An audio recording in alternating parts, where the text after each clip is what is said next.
in steel structures, plates have edges and they have corners. So when you select a plate, for example, you can see that these handles come up and we have this edge over here, an edge over here, an edge over here, another one over there. And then these are the corner points as well.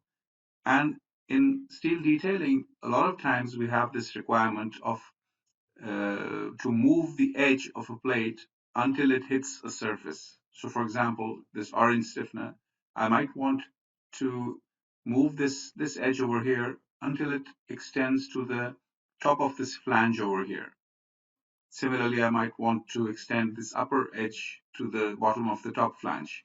This is a very common requirement, and it's difficult to do normally because you would need to calculate a few things, because when you extend this edge, either the top side of the edge or the bottom side of the edge will hit the flange first, and you need to be careful because it will depend on the orientation of these wells. So in this case, for example, the bottom side of this plate will probably hit the top of the bottom flange first.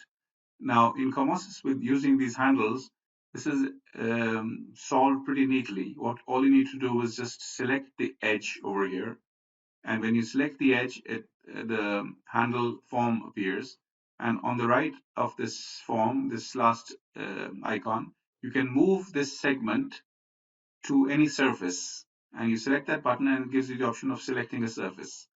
And when you select a surface, I'm going to select the top of the bottom flange, and the moment I do that, that plate is extended till that point, and the program also calculates whether the bottom will hit the flange first or the top will hit the flange first, and whichever hits the flange first, that will stop further motion. So let me continue and move this one. So I need to rotate it a bit now. Let me select this edge, and I can press the same command, select the surface, and this time I'm selecting the upper surface of the top, the bottom surface of the top flange rather. And when I do that, immediately my stiffener is extended without actually creating any clash. So it knows that this top part will hit the flange first, and the bottom part, if the program adjusts the bottom part to hit the flange, then there'll be a clash. So automatically it's checking whichever part is going to hit first. Now let's do the same. Now over here, this one is not even parallel to the upper flange. It's an inclined edge, and this I want this edge to be extended till the bottom of this top flange. I just select this one. I select my edge, press this button, select the surface, select this bottom of the top flange, do that, and immediately that inclined edge is straightened until it hits the surface we have selected. And as you can see, perfectly, exactly at that point. And it did not extend this one all the way, because that would have caused a clash. Or it did not extend the middle point, for example, which would have also caused a small clash. So whichever of the two edges is hitting first, that's the one which becomes the criteria. Now, another feature of this command is that, let me do this last example over here. If I were to select this one over here and select this edge, and once again go to the same command, I can even have an offset over here.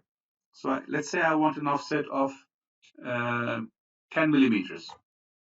And now I select the surface, and I want this to be my target surface. It's extended.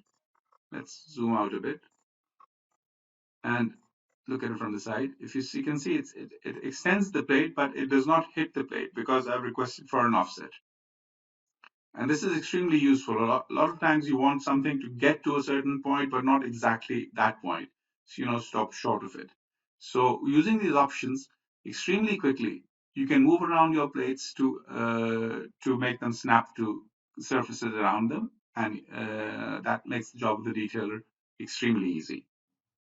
Now, this same capability of extending the edges, which we just talked about, is also available for extending only the corners. So instead of extending the whole edge until it gets to the surface which we've selected, I can just select this corner, for example, and this time the command is over here. It has a very similar format. There's an offset, and there's a select surface button over here. I just select the surface and I select this top of the bottom flange, and immediately only that select, not the whole edge. So let me just close this, right click, and show you that only that edge has been extended, only that corner rather, has been extended to hit that surface. And the other corner has been left wherever it was. So this can also be a need, maybe this is not a good example, but this can also be a need where you can select only certain corners of a plate. So let's select this one, for example, this corner, use the same command, select the surface, and make it go and hit the surface.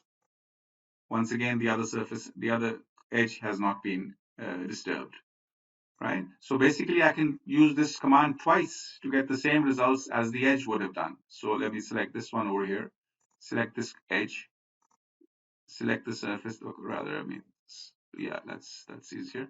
Select the surface as the bottom of the top flange. It's moved. Now let me select the other point and do the same. And this will have the equivalent effect of as if I had moved the entire edge. So if I needed to obviously move the entire edge, I would have just moved the entire edge. But the point is that these commands are available separately for edges as well as for corners. And that really helps the detailer.